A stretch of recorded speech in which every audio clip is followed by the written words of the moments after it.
గంగా గంగా ఏంటి సార్, జాగింగ్కి వెళ్తున్నారా? వెళ్ళిరండి, మీరు వచ్చేసరికి జ్యూస్ రెడీ చేసి పెడతా. ఏంటి కామెడీలు చేస్తున్నావా? వెళ్ళి తొందరగా డ్రెస్ చేంజ్ చేసుకునిరా, బాక్సింగ్ ప్రాక్టీస్కి వెళ్ళాలి. నేను రాను సార్. ఏంటి? నాకు ఇంట్లో చాలా పనులున్నాయి సార్, నేను రాను. ఇంట్లో ఇషిక ఖాళీగానే ఉంది కదా, తను చూసుకుంటుంది. పద. ఏంటి సార్ మీరు? ఇషిక వంట చేస్తే ఇంకా ఇంట్లో అందరూ పస్తులు ఉండాలి.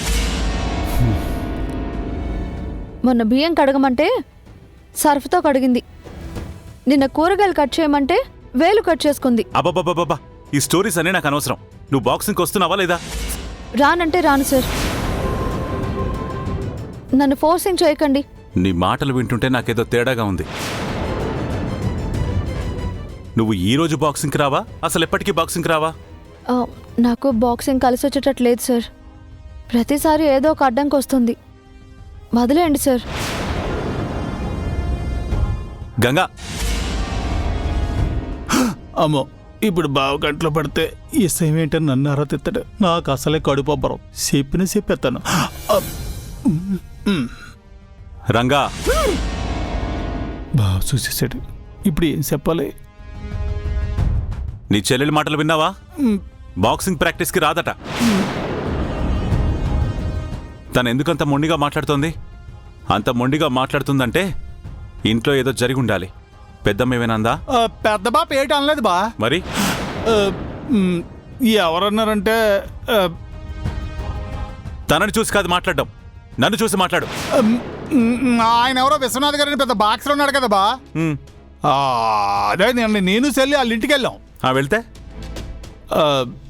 అక్కడ ఏడు జరిగిందంటే. ఏం జరిగింది?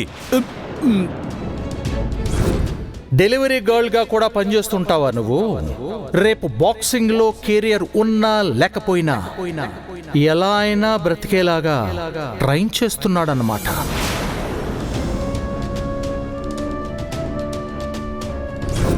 బాక్సింగ్ కెరియర్లో ఓడిపోయిన ఒక మగవాడు ఆఫ్టర్ ఆల్ ఒక ఆడదాన్ని అడ్డు పెట్టుకొని కెరియర్ని గుర్తింపుని తిరిగి సంపాదించుకోవాలనుకుంటున్నాడని నేను అనుకుంటున్నాను.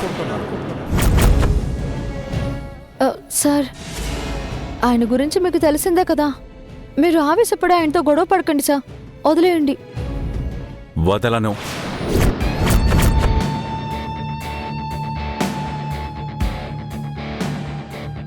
ఆయన అభిప్రాయం తప్పని ఆయనకి తెలిసే వరకు వదిలే ప్రసక్తే లేదు. అయితే ఇప్పుడు ఏటంటావు బావా? వెళ్ళి తగుగాని పెట్టుకుంటావు ఏంటి? గొడవ పడితేనో ఆర్గ్యుమెంట్ చేస్తేనో ఆయన అభిప్రాయం తప్పని తెలియజేయలేం. అదే గంగ బాక్సింగ్లో గెలిచిందనుకో, ఆయన అభిప్రాయం తప్పని ఆయనే తెలుసుకుంటాడు. సో బాక్సింగ్ మ్యాచ్లో గంగ గెలిచేలా ట్రైన్ చేస్తా. గంగ గెలుపే ఆయనకి పర్ఫెక్ట్ ఆన్సర్.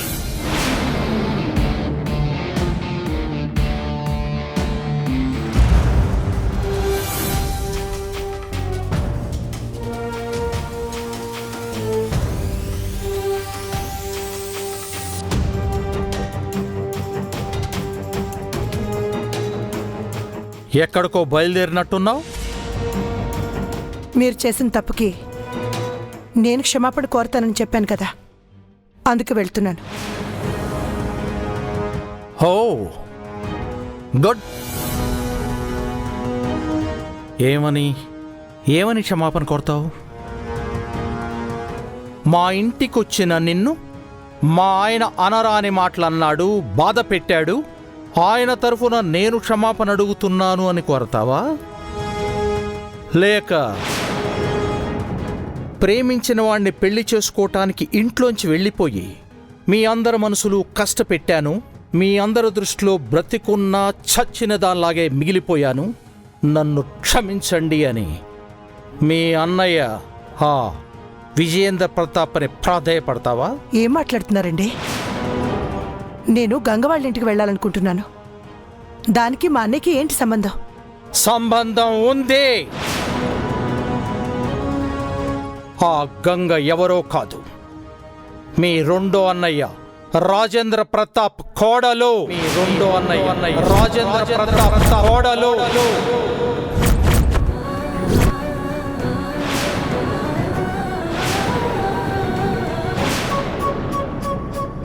అంటే అంటే రుద్ర నా మేనలుడా? అవును, ఇక్కడికొచ్చాకే ఆ విషయం నాకు తెలిసింది.